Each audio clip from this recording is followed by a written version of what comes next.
from the top. You ready? All right, I'm ready. Welcome back all. Thank you for being patient with us. Good evening and welcome to the Ohio Environmental Council's first installment of The Art of Change, a new event series to bring together artists and change makers to address some of Ohio's greatest challenges. My name is Callia Tellez. I am the Environmental Policy Fellow here at the OEC. The mission of the OEC is to secure healthy air, land, and water for all who call Ohio home. Our policy experts use legislative initiatives, legal action, and scientific principles to push for change in state houses and city halls across Ohio every day.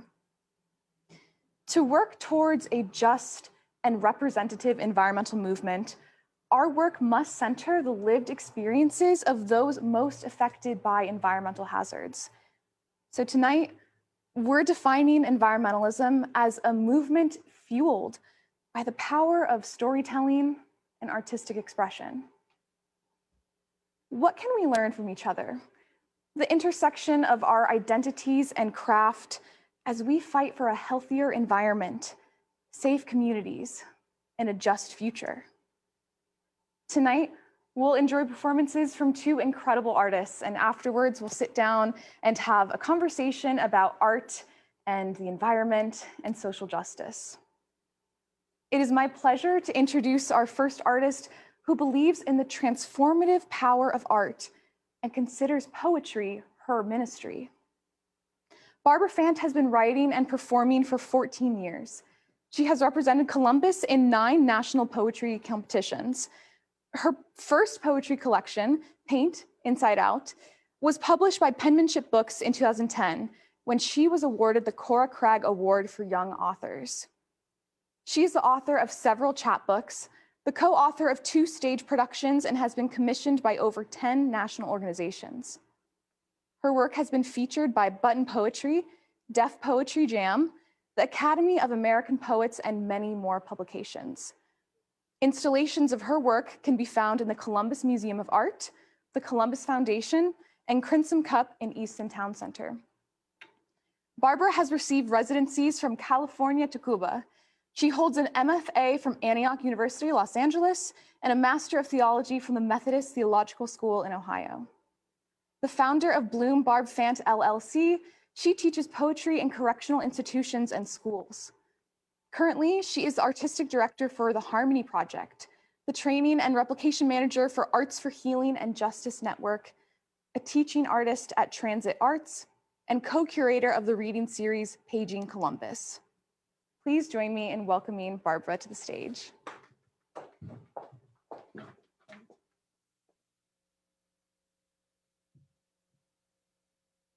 So good to be with everyone today. Thank you so much for joining us. Thank you so much to Ohio Environmental Council, my goodness, for just making this happen and putting this together. I'm so grateful to be here. I'm going to read a piece tonight called Continue to Breathe. I was commissioned by the Ohio Environmental Council in 2018 for their annual gala to write a poem about the white oak. And so this is that piece. I tried to interweave my own personal story into this piece, and just honored to be here. Thank you so much for doing this important work.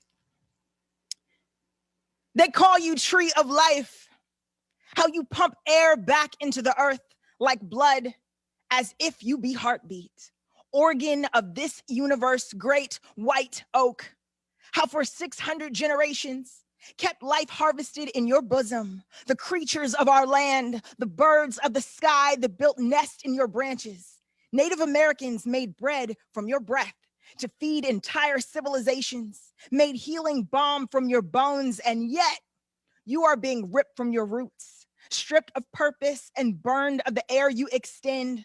My grandfather was the white oak in our family, traveled to work in a steel mill from Mississippi to Youngstown, Ohio, the land of steel mills, Steel Mill City, how this city was built on the backs of steel. How every steel mill closure crushed the backbone of a new worker, and the smokestacks coughed up black ash, and the whole city turned to dust. Everyone became fossil, a skeleton of what used to be. Everyone's spine became an empty railroad track. Every hope got lost in the smog, and a new family got swallowed by all the smoke. When Black Monday brought winter to everyone's doorstep, cancer grew like a wildfire in my family. Prostate to breast to lung, my grandfather to grandmother. My father began working in a factory at 17 before graduating from high school and lost his brain in all the dust. My mother died when I was 15, and the bones in her body held me when her bosom became phantom. And now there is a great white oak in my chest. Its branches exhale from my bones and show me the earth through another lens. Today, I am the white oak in my family. The wind blew, but I'm still standing. A living testament of my bloodline survival. Overcomer, conquer, flow through this vessel like a river. If you could see the life harnessed in this haven, my throat would be the brightest branch you've ever burned. When they claim to set me on fire, I show them how I make the earth exhale with all this green that grows. They call me foundation. How the air we breathe is a direct connection to our bodies. The water becomes dirty flood in our mouths, and we all wake up wondering what happened to our children. I want to believe in a land where my children can breathe clean air, and clean water is a right, not a privilege. This is how we take our land back, by raising our voices and together making a change, for fighting for life, remembering that together we can heal this world with the power of our own throats and hands. Together we stand. This is how the earth loves us back. For years, how life extended through this earth's branches, how this life extended through the oak's branches, how it wrapped its limbs around this world and reminded us we can breathe, how we can wrap our arms around this calling to help the rest of the earth continue to breathe. Thank you.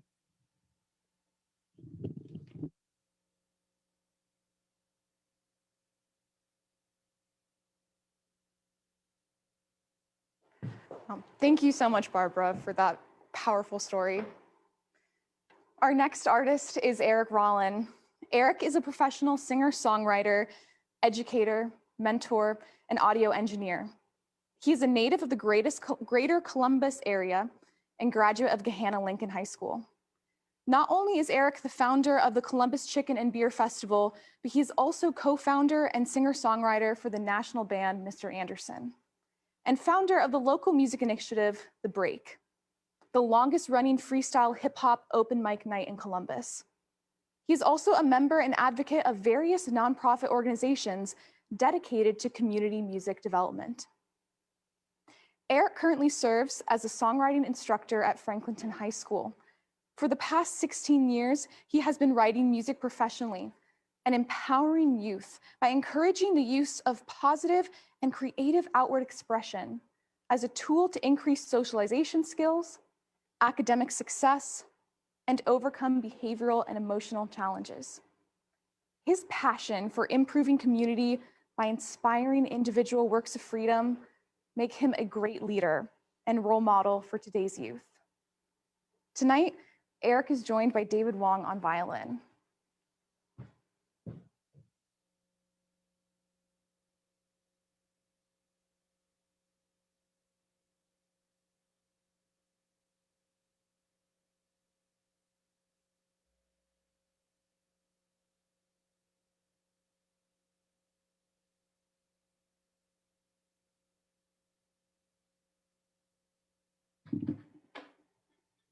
One, two. I love this mic stand. Hello, everyone. I am Eric Rollin. This is David Wong. We are going to play some music for you.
I know this girl, she has a job, she goes to it every day, and she likes it cause it's calm. She told her mom the other day it was the bomb. Her mom is proud of her cause now she's living on her own. Yeah, at this job, she takes calls, hello, she takes calls, and everybody loves her tone. And in between the calls, her mind starts to roam, her head starts to hurt, and there's aches all in her bones. Then one day she woke up and she had a bloody nose. Maybe something that she ate the night before, nobody knows.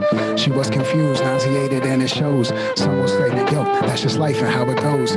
So she goes to work without the shadow of a doubt. Notices the taste of metal is always in her mouth. The same taste of metal that she noticed from her nose. When blood started to leak, things were bleak, but now it shows. So then she goes to a supervisor, thinking that they running things, so they're probably much wiser.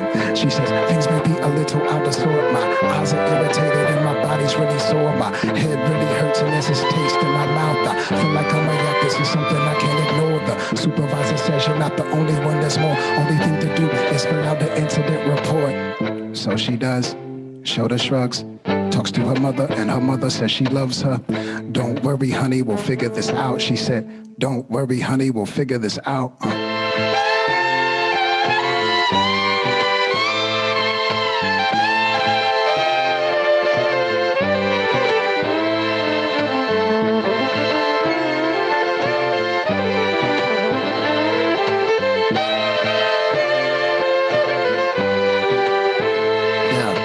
So they took time to figure out what it's about. A couple months later, she was finally moving out of, the building that made her wealth. Told her she could work from home for a spell if that would help, Turns out the reason people suffered right across the street from the building was a presence.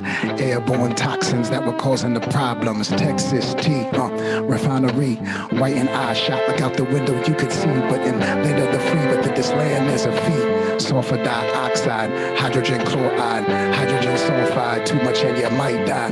These fumes were leaking into the vents of the buildings surrounding it, and they getting rich. As time passes in a flinch, you won't believe what they ask her after this.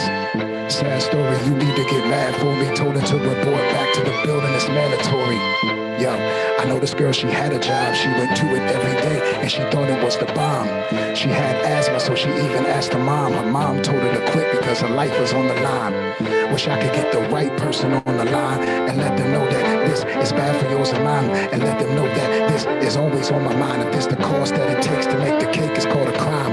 Just like the weather, these things should change for the better. The people that have to work for a living deserve better. If I had the power, I'd stop it and show them currency, cause currents to their eye sockets. If you had the power, would you stop it in the name of Mother Earth or in the name of a prophet? If we had the power, we could stop it. Wait, we do. If we do something, who's gonna stop us? If we have the power, we could stop it. Wait, we all do something, who's gonna stop us?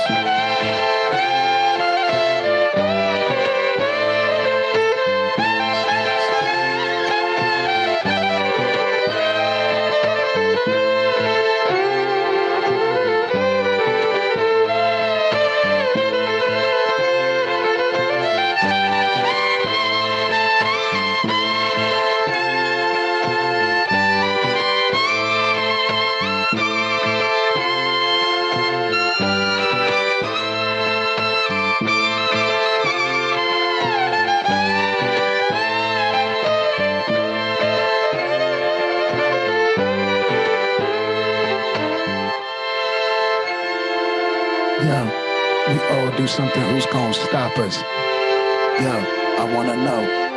We all do something, who's gonna stop us? I wanna know. We all do something, who's gonna stop us? If we all do something, who's gonna stop us?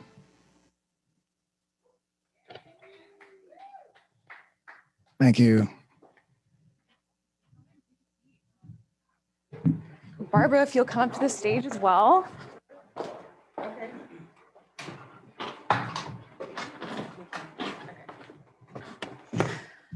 Wow, I'm so moved by both your performances. Thank you so much for sharing your art tonight.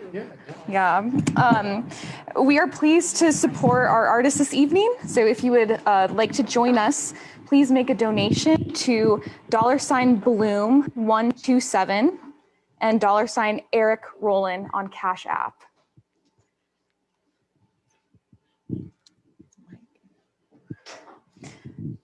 Spoken word and music, I mean, they're such powerful tools, forms of storytelling.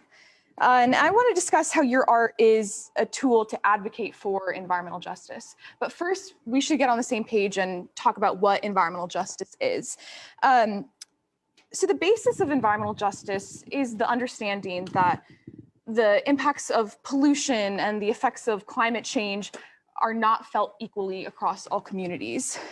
Black, Indigenous, people of color are disproportionately subjected to environmental issues. And furthermore, your access to a healthy environment is deeply tied to systemic racial inequities, to rural poverty, housing access, immigration status, disability injustice. So to me, environmental justice means centering environmental advocacy at the intersection of these things. So the first question I want to ask you all tonight, can you share a little more about the story behind the pieces you performed tonight? Sure, would love to. I'll go first.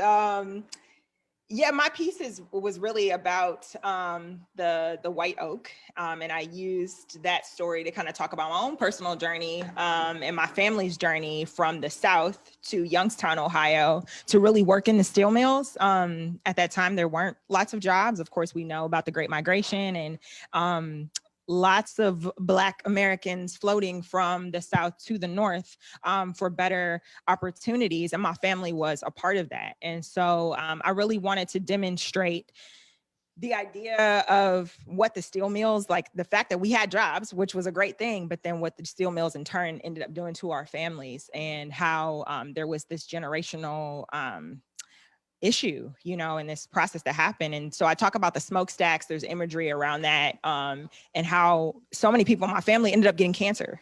Not only suffering from mental illness because of like the trauma of the situation, but also cancer, like physical impacts on our actual bodies and being able to breathe clean air. And so I think that I really wanted to demonstrate that in my piece. My mother also, she passed from breast cancer, my grandfather from prostate cancer. So I don't think we often take times to kind of think about the air we breathe and the specific impacts on the air that we breathe and how it's impacting our body. And so that's what I really wanted to demonstrate in that piece. Yeah, absolutely. I think, sometimes we forget when talking about the environment that our bodies are also the environment. Yes. So that, yes.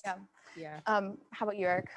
Well, that particular piece was about my sister. I wrote a piece about my sister because she used to work at a building that was across the street from an oil refinery near the airport.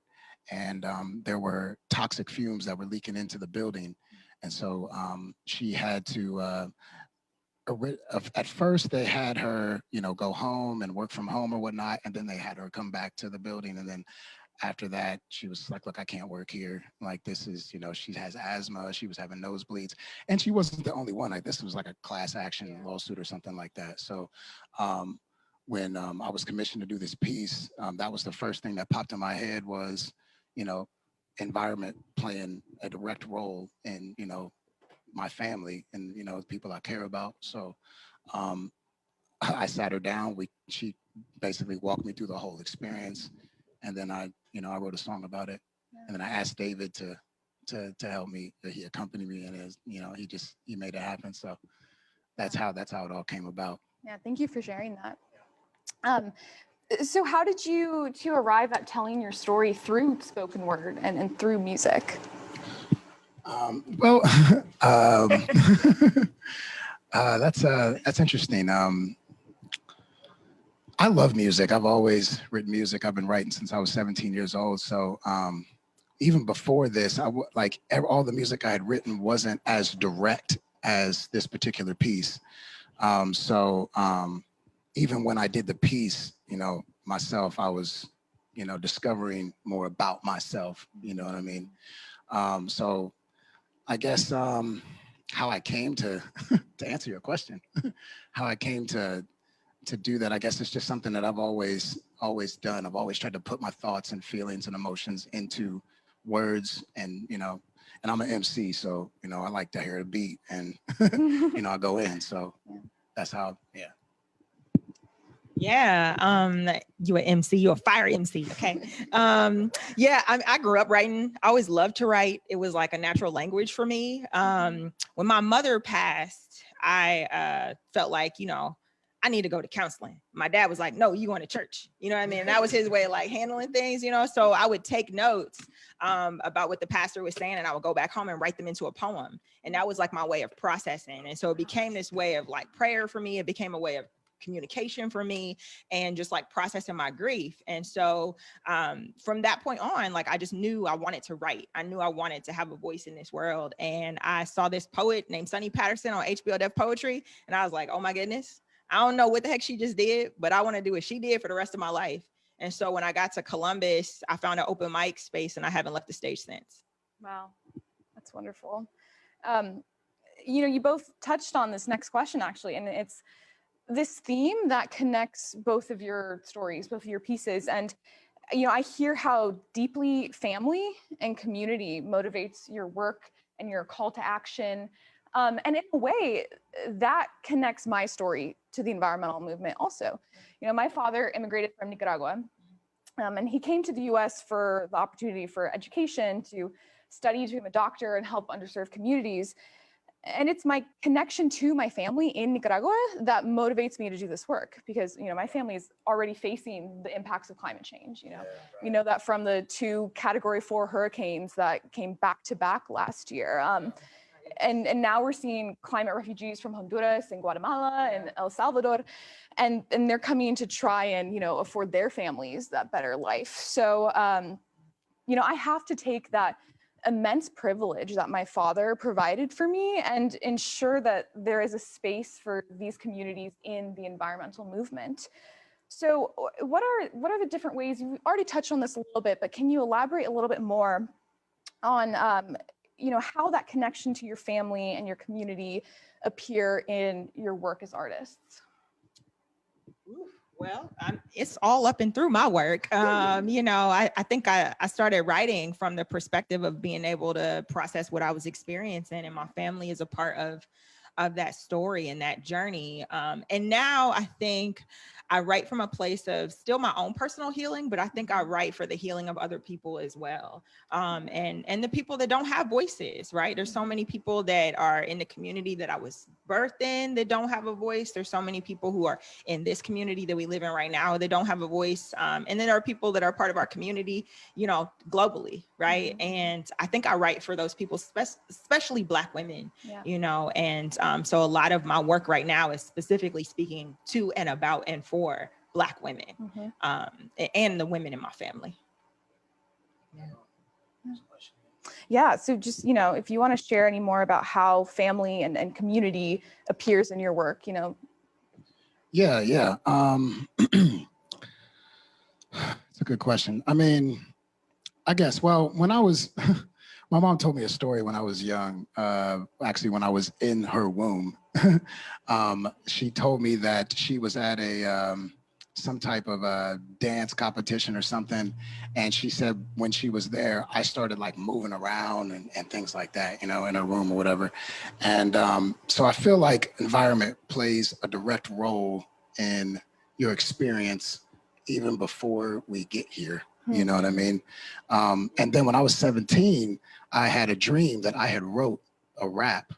And when I woke up, I remembered all the words. Wow. So I went to my mom's computer and or a little Acer computer, you know what I'm saying? And I recorded it, you know, and I still have it. Y'all never gonna hear it, but I still have it to this day. But I guess I feel like, gosh, I don't know if I answered your question, but I feel like environment does play a direct role in your reality and your experience, and family is a big part of that. Yeah. Family is a big part of your environment. Yeah. And I think that's one of the reasons why I do what I do, you know. Yeah. And then on one of the new songs off a new record that I'm doing right now, I wrote a song about how to build a fire, you know what I mean? Because I feel like my voice is, you know, to speak to the youth and the people that I impact, you know, because I teach, you know, a lot of youth. So I felt like one of the things that, you know, a lot of youth don't know how to do is build a fire. So I decided to write a song about building a fire. So that way, if they're put in a position where they need one, you know, hopefully they remember that song. Yeah. You know what I mean? Right. So. Right. Yeah. I mean, you know, tonight's all about redefining environmentalism. And, you know, we touched on the point earlier where, you know, your body is also the environment, but I'm really glad that you brought up that your family is also your environment, you know, because like when so many people think of environmentalism, they do think about the science, the, you know, pollution and algae blooms and policy. But the importance of having these conversations about, no, it's the intersection of so many different things, of so many social issues that have been left out of the narrative, you know, for so long, and social issues that affect people that have been left out of the narrative for so long. So yeah, thank you both for sharing that. And you know, you both are amazing change makers, you know, with what you do. And so could you share a specific example that illustrates how you've created change through your art forms? You want to take this one first? What's the question? One more time. Okay. Give us an example that illustrates how you've created change through your art. Wow. I would have to say it's through the youth that I teach. I mean, I feel like, you know, about maybe 4 or 5 years ago, a good friend of mine, Mr. Shaw, Jim Shaw, called me and said that he needed someone to help teach the youth about hip hop. And that's not something that he did. So I got pulled into that arena, you know, being around youth and teaching them about music. And I love it. I don't think there's anything better. I mean, it's, I love watching students that I've worked with get on stage and do their thing almost as much or more than I like doing it myself. You know what I mean? Yeah. And yeah, I think that's just something, I think that's how I'm doing that, I guess you could say, you know, it's just working with the youth and trying to help them understand how much potential and power they have with their vibrations and frequencies when they say things and when they decide to act on their thoughts. Yeah, I mean, this is truly an intergenerational movement in many ways, you know, because as you're sharing, you can, I don't know, share that power of change through generations. But in talking about the environmental movement, a huge aspect of it is, you know, the passing down of intergenerational trauma, you know, whether it's like sickness, mental health. And so, you know, there are two sides of that. And I guess we need to ask ourselves the question of, what do we want to pass down? You know, do we want to keep on passing down the trauma to the future generations, or do we want to be the ones who, you know, work for change now and then inspire future generations to continue what we're doing and then, you know, take it to far better places than we could ever dream of? I mean, a couple weeks ago, I got asked to speak to some fourth graders up in Cleveland about global warming. And I mean, I don't think I even knew what global warming was when I was in fourth grade. Like maybe, I definitely did. Maybe I had like, you know, heard my parents talk about it, but I think when I was growing up, we were very sheltered from that conversation because it was like, I don't know. But yeah, to see kids now already so eager to learn about it and to change it is really inspiring. Yeah. So that took us on a bit of a tangent, but could you share an example of the change you've created through art?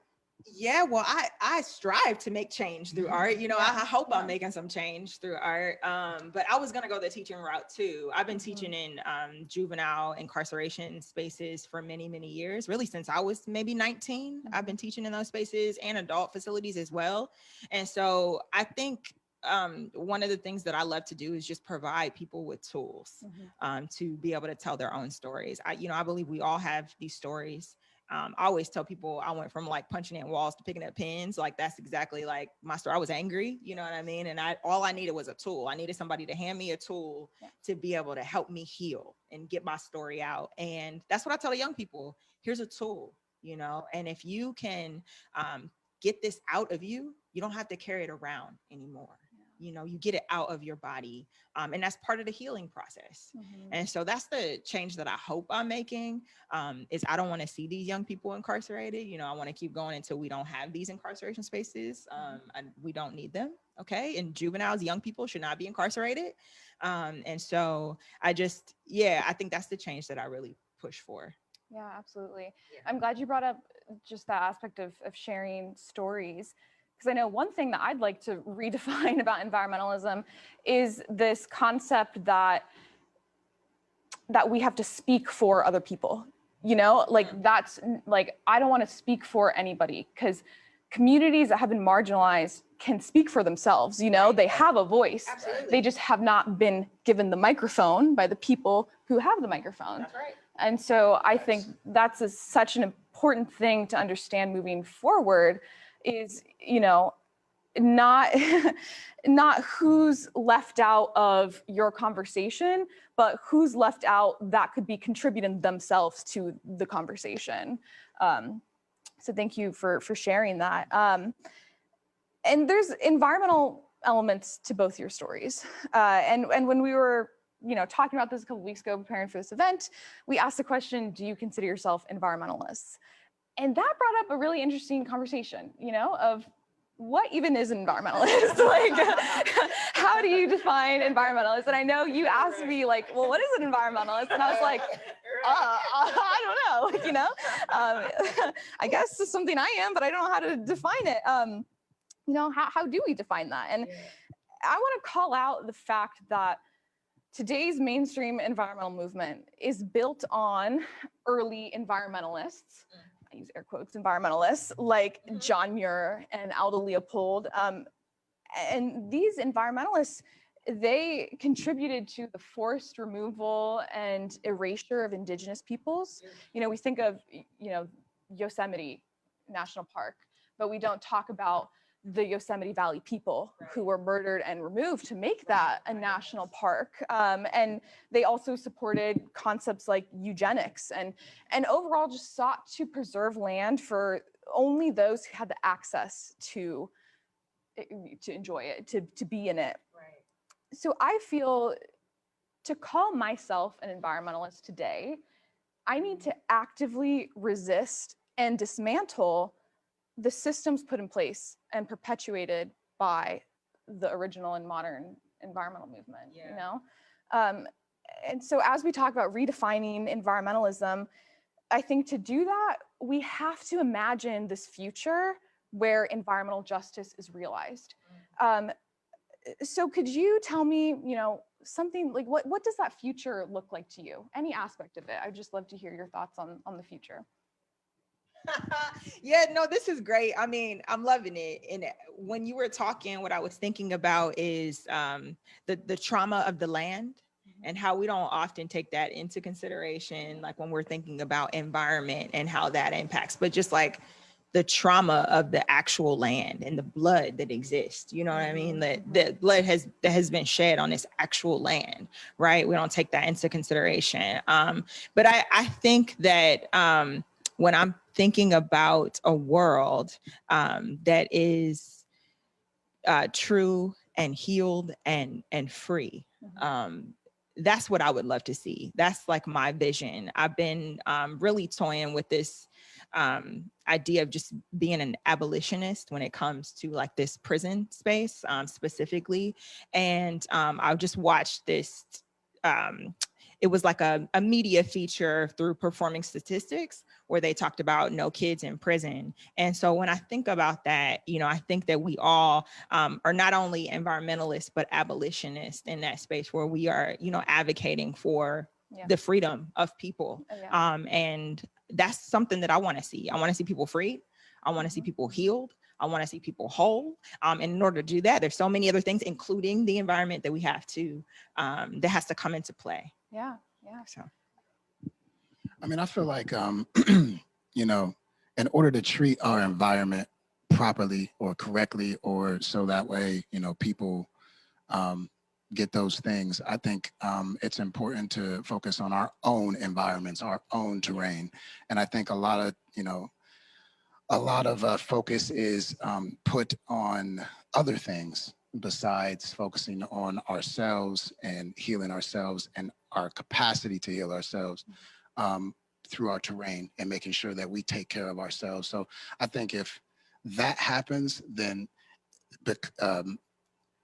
improving the environment around us is going to become a lot more clear, or the solution will become a lot more clear than it is now for the future. That's just my opinion. So. Yeah, absolutely. Yeah.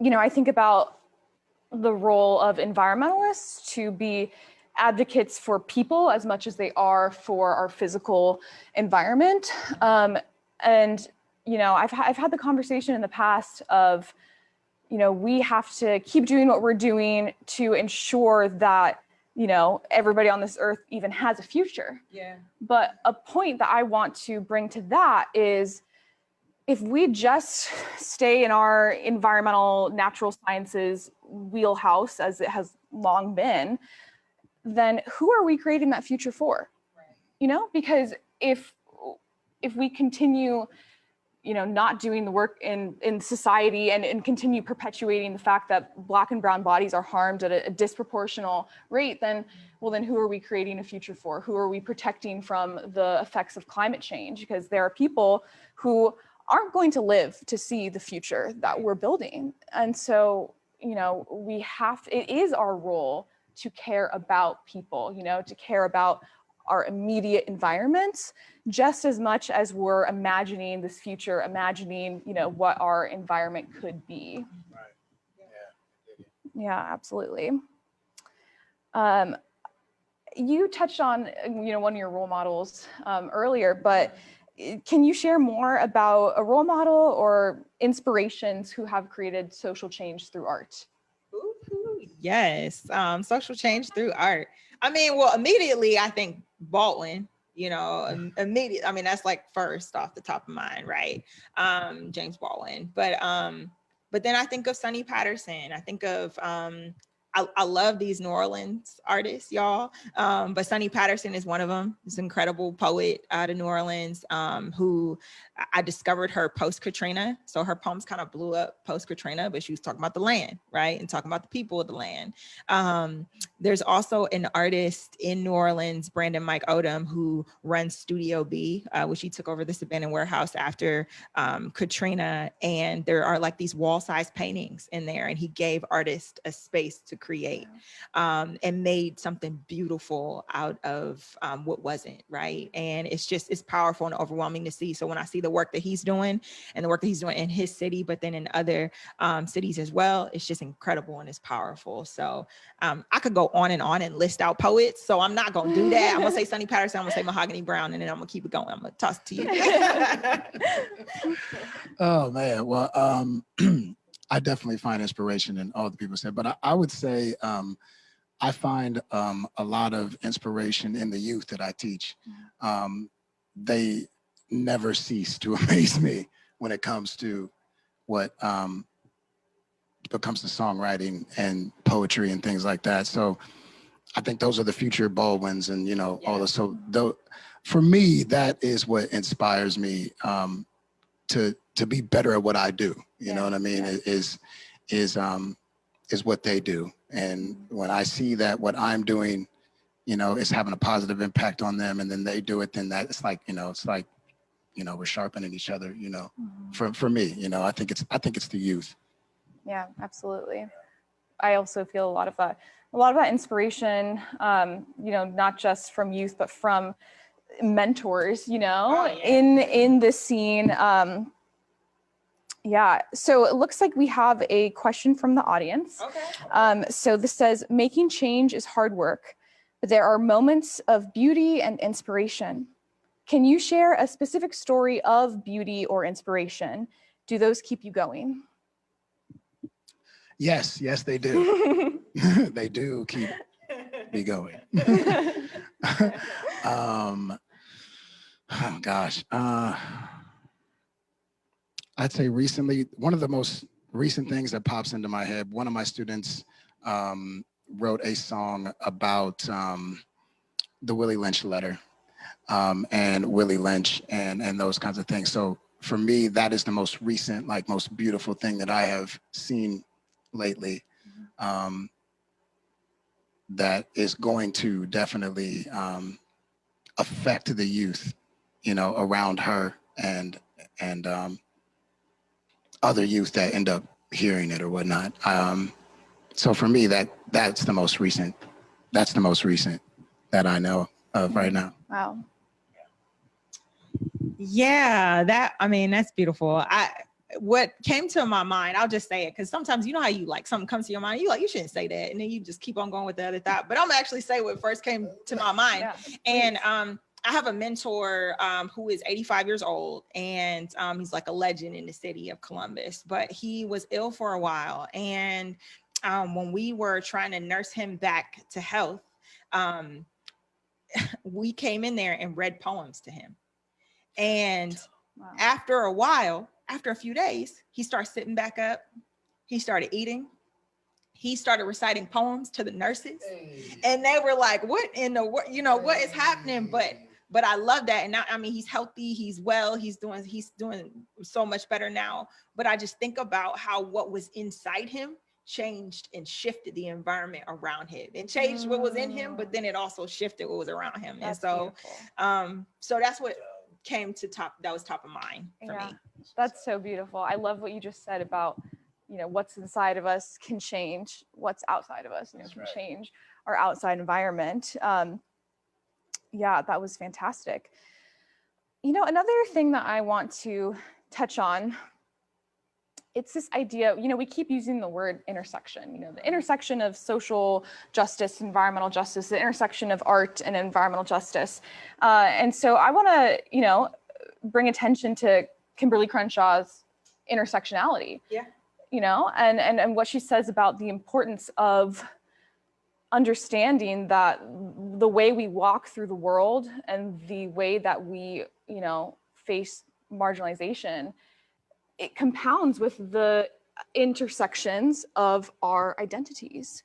And I find that's an incredibly important topic to center environmentalism on, you know, as we talk about, you know, environmentalism is so multifaceted, and we can think of all the overwhelming options of topics to explore within environmentalism, but we need to center it at the intersection of the identities that matter, you know, that are facing the worst impacts of climate change, of pollution. So I was just curious if either of you had any thoughts about, you know, the intersection of your identities and how that shows through your art. You got some good questions. I know She over here with the questions. Good. Girl, good. Do you want to answer? I mean, it's your turn. I'll start. It's your Okay, turn. I'll start. Yeah, I think about intersection all the time, Yeah. you know, especially in my work as a writer. You know, I'm a woman, but I'm not just a woman, I'm a Black woman, right? Mhm. When you see me, you see Black first, you know what I mean? Yeah, And so that's a huge part, I think, of my life and my voice, but I'm also a believer, right? I'm a person of faith, Yeah. right? But I'm also an artist, I'm a creative, you know what Yeah. I mean? Like, so I think about intersection all the time when it comes to my work. And I think I'm intentional about that intersectionality too, and about how it speaks and can move other people around me. So I think intersectionality, when we think about it, it gives us this opportunity to have a unique story. We're ostracized for all these things, right? But then that's actually what makes us who we are. And it gives us the opportunity to speak directly to things that other people cannot. And so I look at it as an obligation and a duty. So Beautiful. I guess I kind of feel the same way. I mean, she kind of hit the nail on the head there. Yeah, I don't know really what else to add to that. You know, I noticed even when I was young, especially when I like became a teenager, I noticed one of the things, even when I was at home, like if I would walk into a room, people get scared because I was tall, you know what I mean? And then as I got bigger, you know, you know, I cannot tell you how many times I've walked into a room and somebody be like, oh my God, you know what I mean? Like, yeah, I just feel like it is an obligation, like it's important for us to express, how we feel about those situations. Yeah, absolutely. I think an aspect of my identity that really is, at the front and center of a lot of my work is just, being a first generation American, with my dad, as mentioned, like coming from Nicaragua. And there's this sort of phenomenon among, American Latino people. And that's, you're kind of like too American, too white to really identify with, the country that your parents came from. But then also you don't totally feel like you are American, in a way. And it's sort of that plays through in this sort of like slight disconnect I have with land, because my heritage, my land for my heritage would be Nicaragua on my dad's side, Ireland on my mom's side. But I'm the only one in my family who was born and raised in Ohio. Wow, so it's like, so is Ohio my home? And in a way, I think because I grew up without like a real like grounding, like this is my identity, this is where I belong, this is my country. I never really felt that like this is my country. It made me have this sort of removed respect for the land, because I wasn't attached to a specific place. And so I feel like I've sort of adopted, other places that mean so much to me, but they're not part of my identity. They're not part of my heritage, So I care deeply about Appalachia, for example. I go to West Virginia like almost every weekend to rock climb and hike, but, I could never act as if Appalachia was part of my story, And so I just, think about how that is an aspect of, identity that comes forward in environmentalism. No, that's powerful. I mean, how dope is it though too to not feel that you have this specific connection to the land, but to do the work that you do, right? You're so connected to the land, right? Right? Like you care for it in a way that, like, where you're actually educating us on how to care for the land in a way that we should too. So you have your generation came forward and you have a spiritual connection with the land in a way, which is probably why you're connected to Appalachia, right? In the way that you are. It's so much deeper than just the surface. So. Yeah, absolutely. Yeah, we've talked a lot about inspiration from young people today. And I feel like as a young person still, I get so much inspiration from my peers. I think, one of the young people that have shaped me the most is this cohort of scholars. So I got this Udall scholarship when I was in college. And so I got to join together with several students from across the nation, half of which represented and came from Indigenous nations. And, growing up in Ohio, we don't have any federally or state recognized tribes. And that wasn't anything taught in my school, like as many things are not taught, in our schools. And so, wow, being in that room with these students and hearing their stories and their passions and just seeing their fight and their connection to their land and their community, it was so inspiring. But again, bringing it back to redefining environmentalism, I feel like we're kind of like coming up with like, what are some key things to remember moving forward as we try and recreate this movement? And I want to share something that a friend of mine from this group told me, and that's a lot of times when you're in spaces and you're collaborating with people who you do not share their identity, they have a different story than you, they represent a different community than you.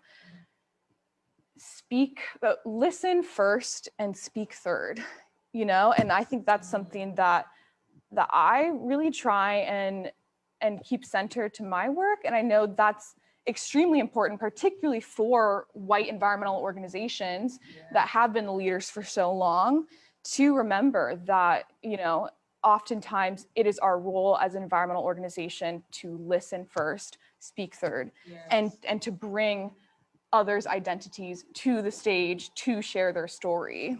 Yeah, I definitely agree with that. Yeah, I mean, it goes back to what we were talking about earlier, that that people have stories, they have voices, they just haven't been given the microphone, right? You know, so they have voices. Exactly. I mean, I think it came full circle, and I think that people know what they need, right? And sometimes I think I'm gonna say we as Americans, right? You know what I mean? People just rush in and try to give people what they need when people know what they need, right? Yeah. Or we need to go in and ask, what is it? Just that need to you ask, need? right? Right? You know, so they're the author of their own stories. They know their Yes. stories way better than we do. Yes, I love that. I want to call out a comment in the chat. This is coming from Robert. So the arts can create connections, bridges to connect for inclusion, a welcoming invitation to action. That sounds like poetry. That's real poetic right bar there. I don't right know who you are there. out there, but you I want to read that poetry. again, actually. The arts can create connections, bridges to connect for inclusion, welcoming invitation to action. Speak. Yeah, that I is love that. that Thank is you. absolutely for that. wonderful. Yeah. Well, thank you all so much for Thank joining you. this Thank conversation. you. Thank you for with me. having us. Yeah, This is and, so cool. and thank all of you at home for joining you, tonight's everybody. event. Thank you. Special thanks to Class Acts Entertainment for hosting us this evening, as well as your amazing performances. You have a new collection of poetry coming out. It'll be released on Sundress Publications in fall of 2021. Indeed. Yes, And thank you. Eric, you have a single H&M coming out June 4th with Mr. Anderson group. Yes, and you're also playing a show with that student that you told me Yes, about. Ty Khalil. Yes. Yeah, who's playing on NPR tomorrow at 2:30. And this will be, this performance will be Friday, July 9th at Land Grant for Franklinton Fridays. And we will be back with our next installation of The Art of Change in July. So until then, we'll continue to share opportunities with you to make change for the benefit of our environment. I know I've been deeply inspired by your performances and these conversations tonight. If you are also inspired at home, we encourage you to help support us as we try and reimagine environmentalism, make the environmental movement more inclusive, and we have a QR code for a donation, or you could visit us at theoec.org. So thank you so much. We thank you. Yes, I feel like we've learned so Thank much you. from you, and you made this conversation Cool. just so genuine and just Yes. personable. So thank you Amazing. so much Thank you. for hosting. This has been Yes. lovely. Thank Thank you. you. Amazing. Thank you Best so interview much. I've ever had.